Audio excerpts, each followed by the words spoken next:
ప్రభాస్‌ని ఇష్టపడనోళ్ళు ఎవలుంటారు చెప్పురి. ఇక హీరోలకెళ్ళి హీరోయిన్‌ల వరకు దర్శకులతో సహా ప్రతి ఒక్కరు ఆయనతో పనిచేసినోళ్ళు ఆయనతోని ప్రేమలో పడాల్సిందే. గందుకే డార్లింగ్ అని ముద్దుగా పిలుచుకుంటారు. అంతేకాదు ఆయనతో కలిసి పనిచేసినోళ్ళు మళ్ళా కలిసి పనిచేయాలని కోరుకుంటాడు. ఇక ఎందుకనంటే ఆయన ఎంత ఎదిగినా గానీ అంత ఒదిగి ఉండే తత్వము, కల్మషం లేని మనస్తత్వం అందరూ ఇష్టపడతారు. ఇక ఆయన ఎంత పెద్ద స్టారు, వందల కోట్ల పారితోషికం తీసుకునే నటుడు. అయినా కానీ ఆయన విషయంలో నచ్చేది అందరికీ ఏంది అనంటే ఆయన ఒక సాధారణమైన మనిషి లెక్కనే భావిస్తూ ఉంటాడు. అందుకే ఈ లక్షణాలు అన్నీ ఉన్నాయి కాబట్టే గంత పెద్ద స్టార్ అయిండు, అంతమంది అభిమానులను పొందగలుగుతున్నాడు. ప్రస్తుతం ప్రభాస్ నటిస్తున్న రాజసబు సినిమా షూటింగ్లో ఉన్నదంట. అయితే దీంట్లో ఇప్పటికే మన హిందీలో సీనియర్ నటి అయిన జరీనా వహాబ్ కీలక పాత్రలో నటిస్తున్నదంట.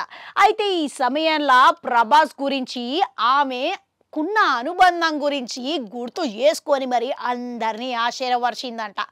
ఇక నాకు వచ్చే జన్మ అనంటూ ఉంటే ఇక ఆడ నాకు ఖచ్చితంగా ప్రభాస్ వంటి కొడుకు కావాలని కోరుకుంటున్నా. ఇక ఆయన ఎంత ఒదిగి ఉన్న వ్యక్తి, పెద్దల పట్ల ఎంత గౌరవం చూపిస్తాడు. ఇక అటువంటి వ్యక్తిని నా జీవితంలో ఇప్పటి వరకు చూడలేదు. ఇక నేను వాళ్ళను ఎదురు పడలేదు గిట్లా. ఇక ఇప్పుడు ఆయన ఎంత పెద్ద స్టార్ అనేది అందరికీ తెలిసింది. అయినా కానీ షూటింగ్ అయిపోయిన తర్వాత అందరితోని చాలా సరదాగా ఉంటాడు. ఇక పోయేటప్పుడు అయితే ఈడుకోలు అందరికీ చెప్పే పోతాడు. ఇక షూటింగ్లో ఎవరైనా ఆకలితో ఉన్నారని తెలిస్తే గనక వెంటనే ఇంటికి ఫోన్ చేసి మరి భోజనం 40 మందికి పైగా సిద్ధం చేయమని చెప్తాడు. సిద్ధం చేయమనే కాదు, ఆర్డరు వేస్తాడు. అంతేకాదు ఇక ప్రభాసు ఈ తరం ఉన్నోళ్ళకి ఆదర్శం. ఇక యువకులు ఆయనను చూసి చాలా విషయాలు నేర్చుకోవాలి.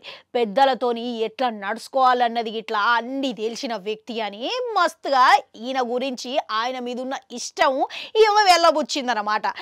ఇంతకు ప్రభాస్ అభిమానులు మీలో ఎంతమంది ఉన్నారు? ఒక లైక్ కొట్టుకుని. అట్లనే ప్రభాసు రాబోయే చిత్రాలలో మీరు మొదటిగా చూడాలనుకుంటున్నది ఏ చిత్రం అనేది కామెంట్లలో కామెంట్ పెట్టుర్రి. అట్లనే అడుగు గంటుంటుంది, అది కూడా నొక్కురి. మళ్ళొస్తా.